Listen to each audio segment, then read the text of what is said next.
প্ৰতিক্ৰম নিৰ্ণয় কৰা। এইটো 6 দিয়া আছে। প্ৰতিক্ৰম নিৰ্ণয় কৰিবলৈ হ'লে 6 প্ৰতিক্ৰম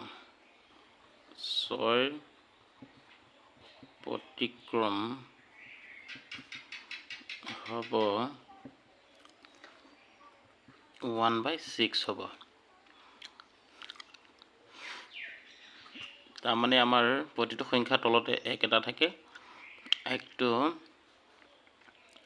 প্ৰতিক্ৰম মানে উল্টা কৰি দিব লাগে।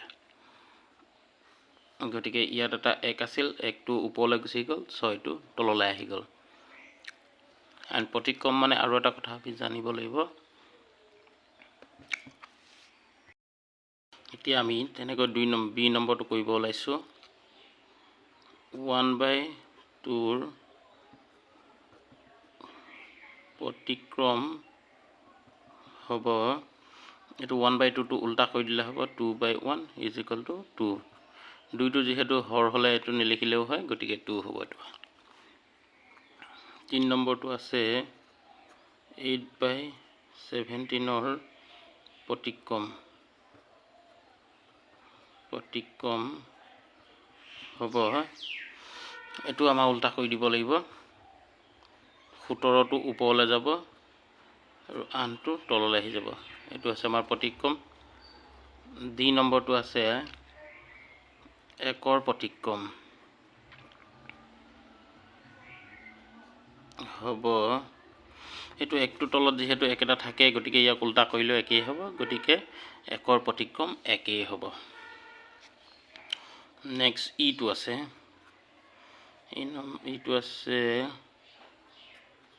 এইটো আছে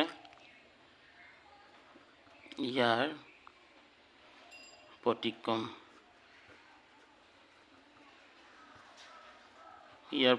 হ'ব। প্ৰথমতে এইটো কৰি ল'ব লাগিব, এইটো পূৰণ হ'ব, ওপৰটোৰ লগত যোগ হ'ব।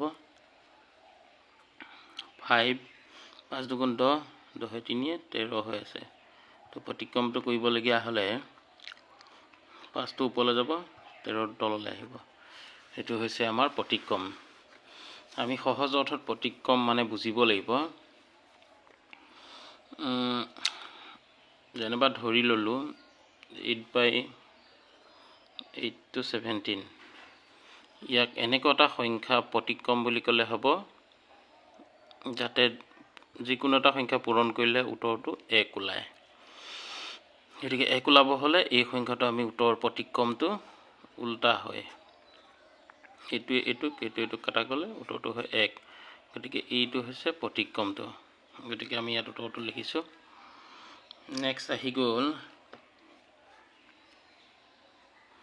সহজ অৰ্থত আমাৰ ইয়াৰ প্ৰতিক্ৰম বুলি ক'লে হৰটো ওপৰলৈ যাব আৰু লবটো তললৈ আহিব, সেইটো হৈছে প্ৰতিক্ৰম।